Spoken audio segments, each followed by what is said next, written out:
most likely if that water heater's 20, 30 years, it's not going to be up to code of today's standards. Maybe it was a code years ago when it was first installed, but it isn't today, and therefore modifications may take place. So we give that homeowner an additional $1,000. We have the pre-season tune-up. We always recommend that the homeowner use that option during the summer and winter months to service their HVAC units, just to make sure that they're in good working order and they're changing filters and they're checking the charging system, making sure it's not low, and any other things that might give a problem for an air conditioning unit to fail. And I'm not going to talk about that. Again, let's go. So I have some questions for my Tony and Joe. So we'll start off with Joe. And Joe, you can unmute yourself, and then I'm going to stop sharing, and then you could share your business card that you had up earlier for people to have your information. Okay. Let me get in there. Oh, what happened here?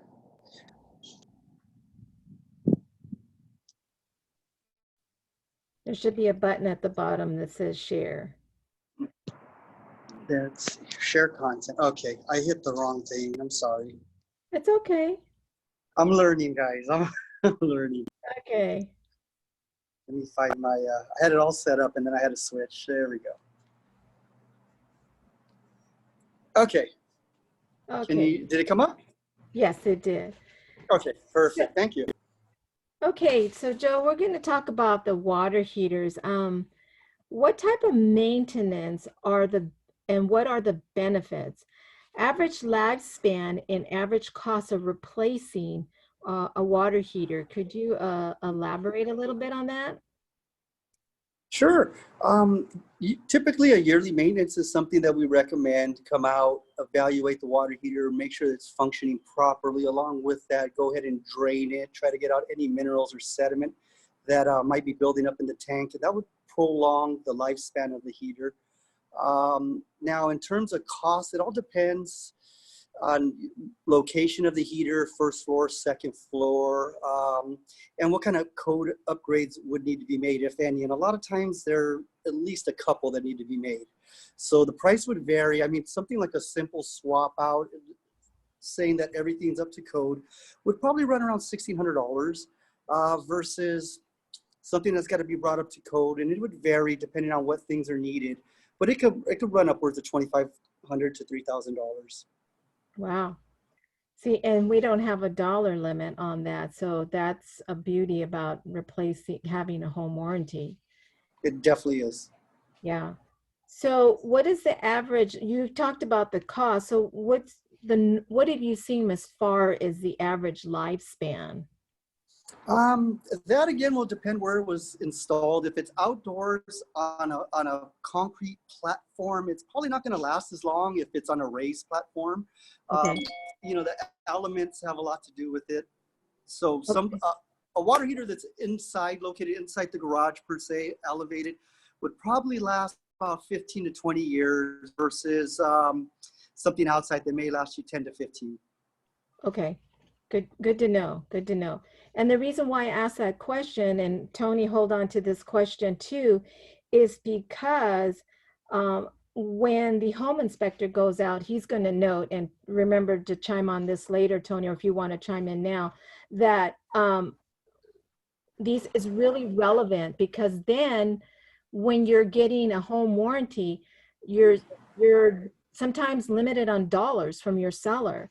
And you're trying to figure out, well, should I get the platinum? Should I get the ultimate? So age is important, right, Tony? Because then you can determine if you want to get a more comprehensive plan. Yeah, absolutely. One of the things when I do a home inspection is I look at the water heater, I check for installation. I look for any signs of rust damage, leaks, unusual noises, unusual smells, gas leaks, you know, all of that fun stuff. And What a lot of buyers don't realize, that even if I tell them on the day that I'm there that the water heater is working, and Joe alluded to this, is that it very well may be at the end of its useful life. That's what we use in the inspection industry. If it's about 10 to 15 years old, it's reaching the end of its useful life. And so we just want to make them aware of that, even if it's still working. It's probably not as efficient as a newer water heater would be as far as gas and energy savings.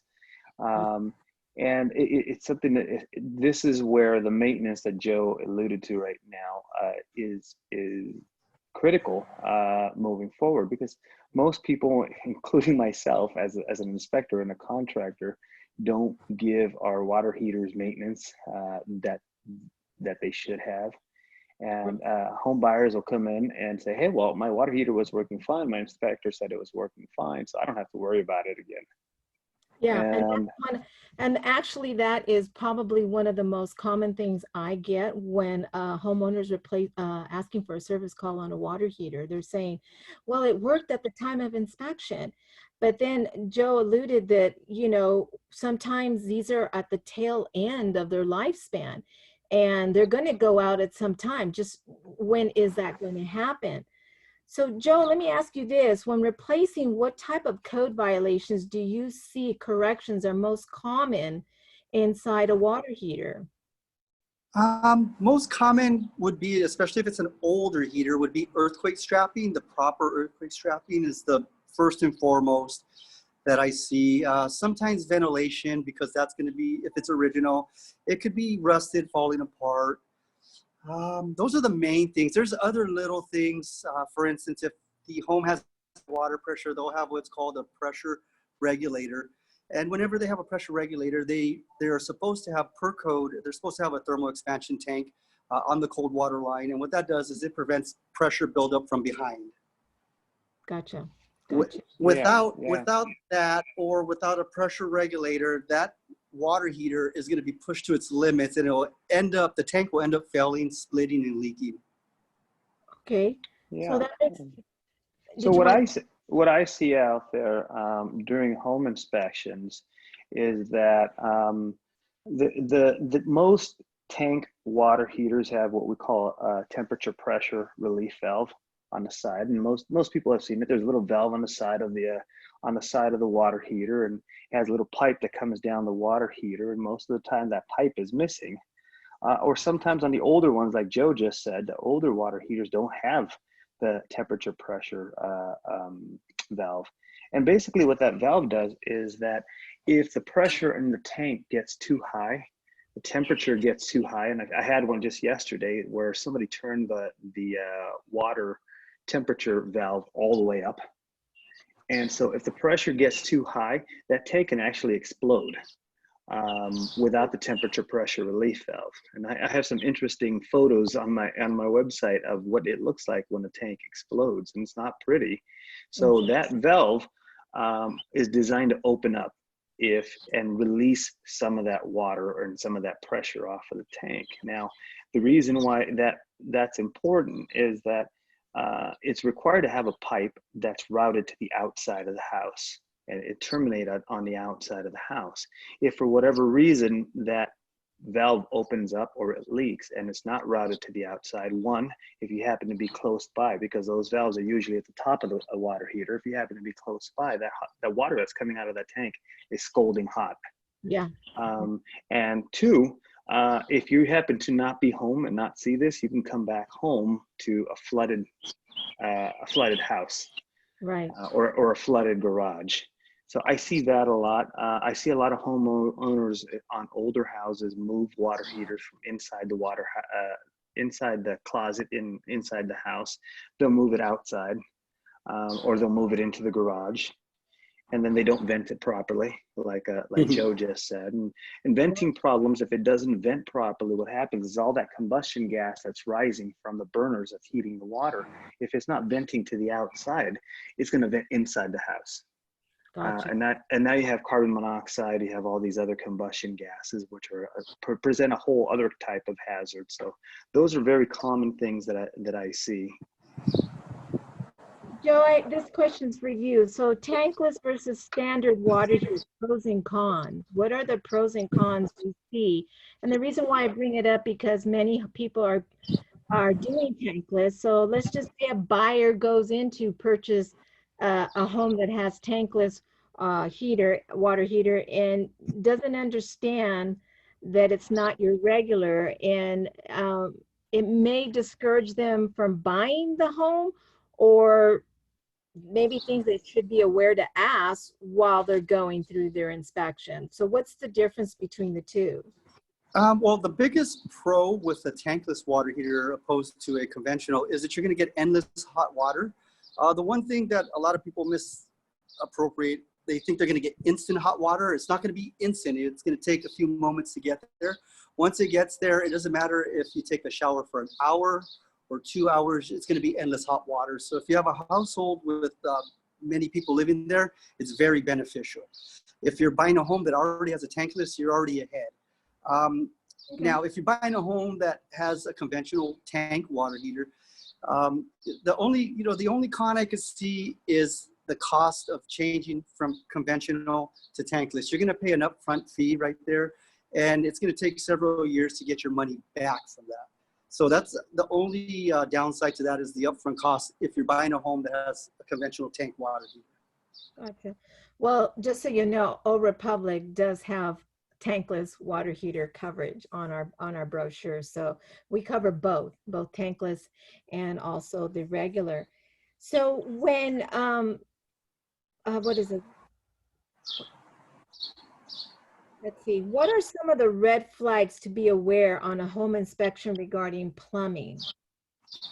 The biggest red flags will be when you're looking at the plumbing itself. If you see discoloration or rust, if you turn a faucet on and you see very minimal water come out, low pressure, or the opposite, if you turn the faucet on and the water just sprays really hard everywhere, that'll tell you might have high water pressure. Either don't have a pressure regulator, or the regulator that's there will need to be replaced. The biggest thing that you won't see are the condition of the drains that are underground. For instance, a sewer pipe which leads from your home out to the city street. That's going to be underground, so there's no way to have any idea what condition it's in without having a video camera inspection performed on the system. And that's part of the extra due diligence that Tony and I have been discussing regarding home inspection. Most people think that air conditioning is the HVACs are the #1 claim in home warranty, but in fact, it's plumbing. And just like what you just said, Joe, there are things that it's not visible to the naked eye. So we, and Tony and I discussed this earlier, that there is recommendations for a homeowner to do in addition to home inspection based on what you put down. You want to elaborate on that, Tony? Yeah, absolutely. Joe just touched on it right now. There's certain things when you get a basic home inspection, it typically doesn't include mold inspections, for example. It doesn't include sewer camera inspections or chimney inspections or HVAC. So when we see things that might be a concern, even at the during the inspection sometimes, and we run water in every single one of the fixtures and everything drains okay. But one of the red flags that you're just talking about, if I see that there's a long distance between the house and the street, I know it's an old house. It very likely has some old clay pipes, which could have settled over the years and cause a crack or any number of things. If I see a large tree in the front yard, for example, that's a big red flag. If I see like an old oak tree that I know has some really deep roots in the front yard, there's a possibility that there's been some damage to that sewer line, and it's probably a good idea. And I at that point, I'll recommend, hey, you should probably consider doing a sewer line inspection. Everything drained properly today, but you should probably consider that. And HVAC systems and water heaters, the same thing.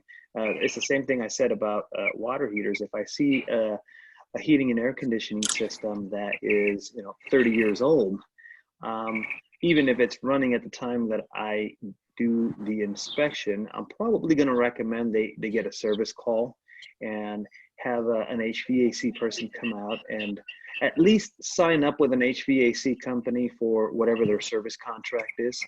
And typically the HVAC company will charge about $100, $150 to come out once or twice a year. They'll check freon levels. They'll check all the mechanical stuff. And it's well worth spending that extra time and that extra money. Yeah, and we actually recommend that on our calls that we make when we go out and do educational classes with our clients. We always recommend those extra due diligence, but we can't force anybody to do that. But we really want them to be vigilant of what is possible and why, when we should take the extra measures to do our further investigation. So Joe, propylene pipes, what should we know about them and how to identify them? When were they used? Do they all leak, etc.? And then the average cost to repiping a home. Those are the last few questions I have. Yes, the propylene, I don't see that too much unless it's going to be a manufactured home or sometimes over like in Diamond Bar area in the dirt. So I don't see too much of that in homes per se. But the average cost, depending if you're going to go with copper or PEX, it could run you anywhere from $4,000 to $6,000 to repipe your home. Okay. And the price that I'm quoting you, it doesn't include any type of wall patching or anything like that. That would be opening and installing new pipe. Gotcha. So, okay, so is that less leaks? Do they all leak or? Everything will leak at some point. I don't have a lot of experience with that pipe per se. Usually when we come across it, we chop it out and completely replace it. Gotcha. Okay. Great. Well, thank you. And so we're going to talk. I didn't get an HVAC guy available, but Tony has enough experience because of home inspection that he can talk about air conditioning units and what are the red flags when he's doing an inspection. What are the key things to look for on an inspection report that should raise a red flag and trigger separating an HVAC would indicate HVAC. And this is one of the questions I get from realtors on a regular basis. The system, and this is where we've had this discussion, Maria, about a homeowner gets there and says, "Hey, my system isn't working." Right. And they just moved in and it's not working. And so I'm the one who usually gets the realtor is usually the one who gets the first phone call. And then I'll get the phone call or you'll get the phone call, Maria, or your company will get the phone call. And then if the claim is declined, then I'll get the phone call and saying, "Hey, I submitted a claim to my warranty company and they declined me. And on your report, it says that the heating system was working fine." So back to your question, red flags. The number one red flag on a heating system is the age. Same thing with water heaters, is the age. The heating system could be working fine when I inspected it. If the buyer moves in 2-3 months later, because A, they're going through escrow, and B, they're doing renovations, things like that. And right now with COVID going on, things are quite a bit different.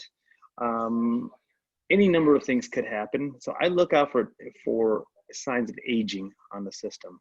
If I see rust flakes at the bottom, for example, of the burner chamber when I turn it on, that indicates that there might be a leak in the heat exchanger above. And the heat exchanger are these tubes that sit inside the unit, and the burners are at the bottom of the unit.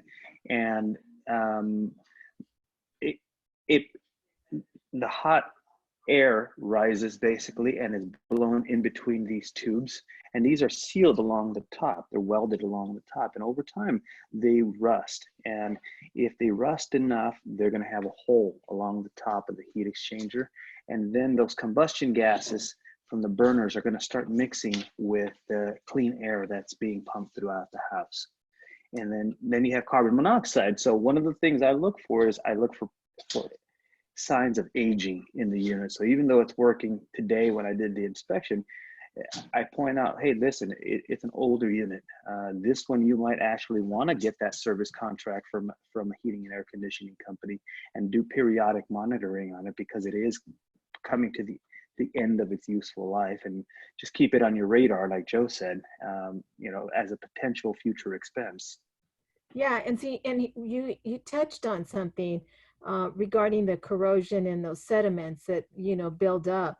Uh, we we we deny those because that's a pre-existing condition. It was clearly evident to the tech that went out that the unit wasn't maintained well. I mean, yes, during the due diligence and the inspection period, the ones that they have on the RPA, it might be working, and you get all the little measurements, right, Tony, where you measure the cool, the hot, and it all's in Yes. range, right? Everything's in range. When I check things, I check it with a thermal thermometer, an infrared thermometer or an infrared camera, and I check the temperatures, at the where it takes in air, where the air comes out at the registers. I'll look for the connections at the unit or at the condenser unit outside. And all the mechanical stuff, the blower motor is working fine. It dropped the temperature where it's supposed to, but yet it's still an older unit. It really should have some additional regular maintenance after the fact, Right. because those are the things that cause the units to fail fairly quickly. Yeah, and what we do when we're doing this, I always tell the realtor, where you can exercise a little extra due diligence, please do so. You should ask the seller, has the unit been maintained well? They should be able to provide a certificate of maintenance. They should be able to let you know that all the things that within their control has been taken care of. Again, this presents longevity on the unit, right? Just like your car. If you don't. Absolutely. And what happens is that like I said a little earlier, is that the first person who is going to get that phone call is going to be the realtor. And this is why it's important to realtors to make sure that you ask for maintenance records from the seller. If they have them, it's a crucial thing for your buyer to pass along to your buyers. Like, when's the last time and don't be afraid to ask for them. When's the last time that the HVAC was serviced, or has a water heater been serviced? When's the last time anybody did any roof repairs or anything like that? And because when something goes wrong, like I said, 9 out of 10 times it's the realtor that gets the first phone call. It is. And if they have the warranty and it's still valid, because I always recommend that the buyer extend the warranty at least one more year after when it comes time to expire, extend it. It doesn't cost that much, and it's money well spent for peace of mind of knowing that you have an additional year of anything that's going to go wrong, you're going to be covered. But yeah, get the maintenance records so that your buyer 6 months from now doesn't call you and say, hey, it was working fine, now it's not. I put a claim into the warranty company and they denied it, or my warranty, at worst case, my warranty expired, and so nobody told me about this, and then I get the phone call right after that. Yeah. Well, Yeah. actually, this year, Old Republic came up with a 2-year plan. So if anybody's interested in the 2-year plans that are available, and you touched on something very, I highly recommend it to my yeah, buyers. yeah, 2 years, definitely. I totally. So it brings me to my next question. We talked about the lifespan. We've already touched on that. We talked on the benefits of keeping the unit maintained. So R22 Freon, manufactured in over, but we can still use existing supply. How long do you think that will be around? I've been talking about that because this year everybody knows that R22 was no longer going to be manufactured, where all the charging systems now should be 410A going forward. Correct. in your expertise, is there a possibility of doing a conversion on an R22? Is it possible or not possible? It's possible in yes and no is the short answer. Okay. The slightly longer answer is that yes, R22 was banned from manufacturing starting at the beginning of this year. R410A is what's being used on the newer units. There is still R22 available. It's reclaimed Freon. The issue with that is that at some point R22 is not going to be available or not be allowed anymore. So it's not in any time soon, so there's no immediate panic. But servicing of older units just went up quite a bit. Any unit that has R22 is paying almost twice as much for servicing right now. What's the pound per rate on a R22? You know, I don't have it. There is the last time I updated, there's an article on my website that I wrote about this. If you go to my blog, specifically about R22, and I updated it maybe about 6 months ago, and I have the current at that point what the current prices were per pound. So Okay. It should be on there. It explains the law. It explains everything moving forward. Okay. And why it's important. The other answer to your question is that yes, you can sometimes upgrade an older HVAC system to a R410A Freon, but Okay. not all of them. Some of the older units you just can't, and in which case at some point you're going to have to replace it.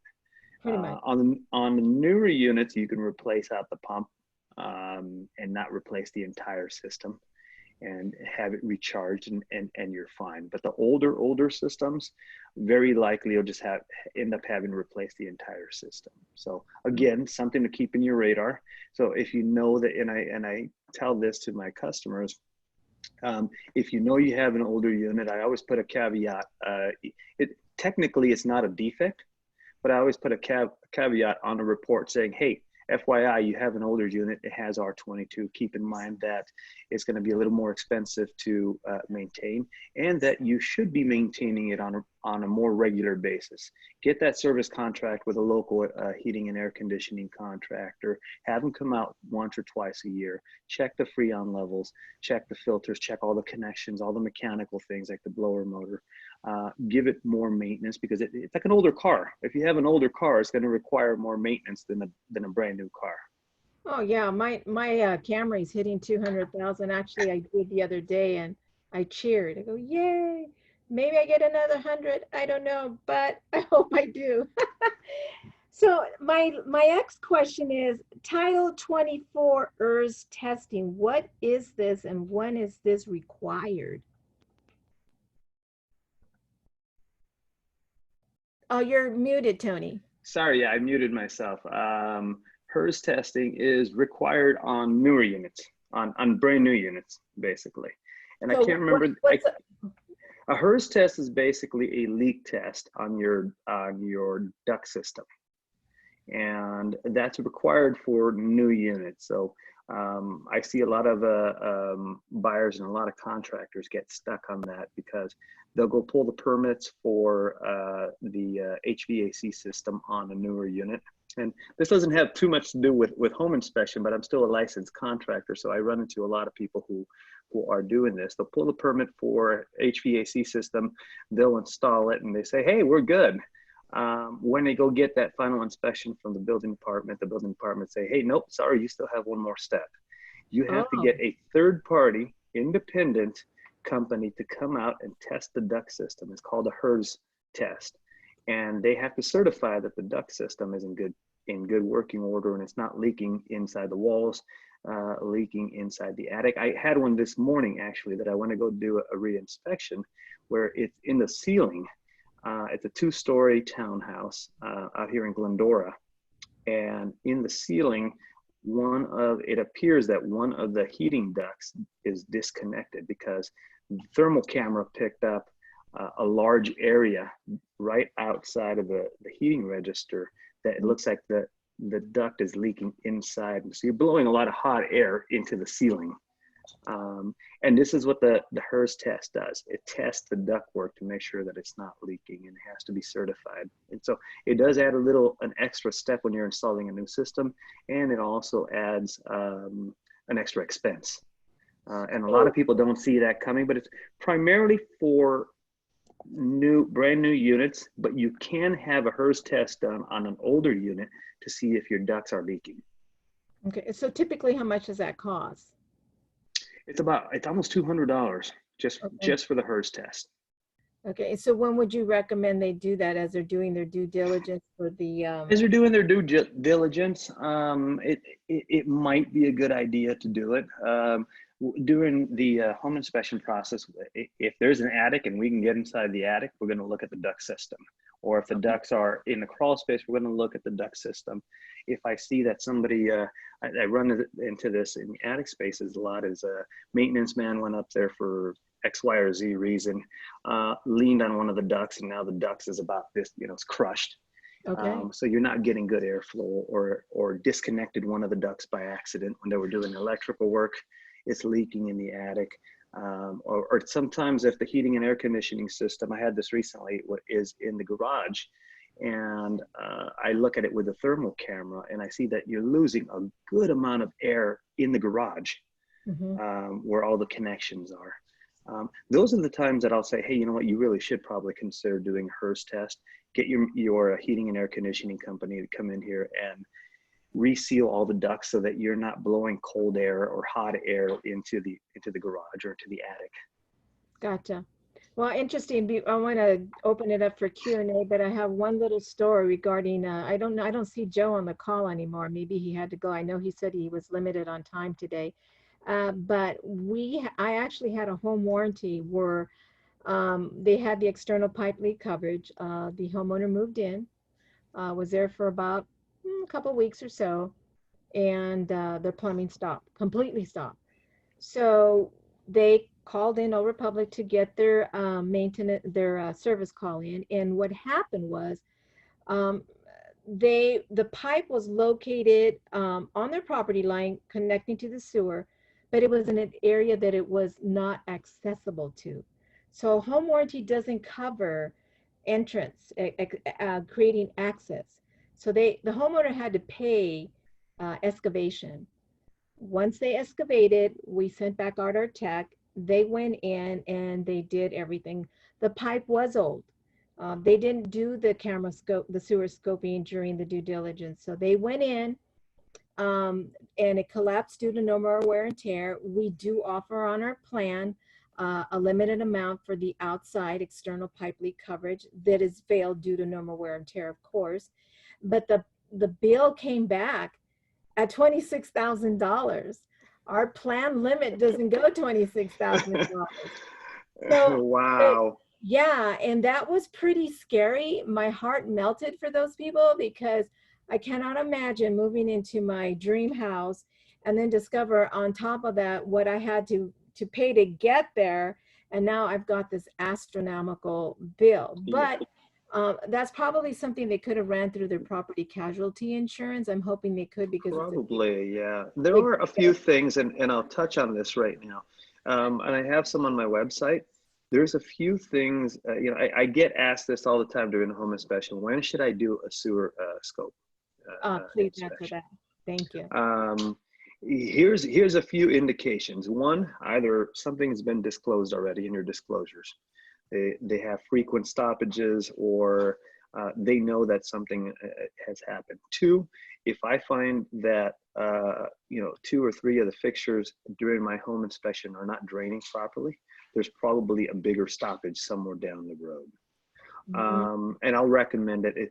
3, I touched on earlier. If there's a big tree in the front yard, an older tree in particular, a mature tree, chances are very high that you have some kind of sewer problems. Now, the seller is probably not going to tell you that they had it snaked a couple of months ago and cleared the roots. But guess what? Those roots are going to come back in a few months. Yes.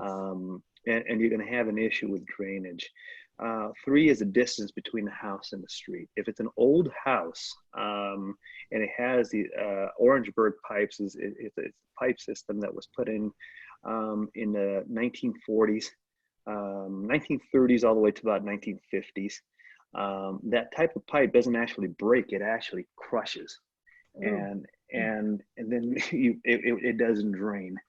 If it has old clay pipes, those tend to, especially if you have a long distance between the house and the street, over the years, the soil tends to settle here and there due to rain or anything else. And if it settles unevenly, it could break the pipe. It could dislocate portions of the pipe. I have a very nice picture where you have one pipe here and the other pipe is here, and it just doesn't drain. So that's another reason why you might want to consider, and especially for the realtors that are here today, you might want to consider telling your or recommending that they get the sewer scope. If it's a newer pipe, I'll be honest with you. I've told many people, you know what, you don't need it. If you have a newer system that has the newer ABS plastic pipes, those hold up really well. And most of the time, you really don't need it. You know, I know that there's a lot of hype and a lot of people will try to sell you something to make a buck, but in some cases, no, you don't need it. Those few things that I just touched on right now, those are the big red flags when it comes to that, the sewer lines. Thank you, Tony. So we're pretty much at the end of our time, and I wanted to open it up for anybody who wants to unmute themselves and have a question, and you can ask Tony. Apparently, I knew Joe was limited on time because he did have a job that he had to attend to. So feel free to ask Tony any questions right now if you have anybody. Or you can put it in the chat.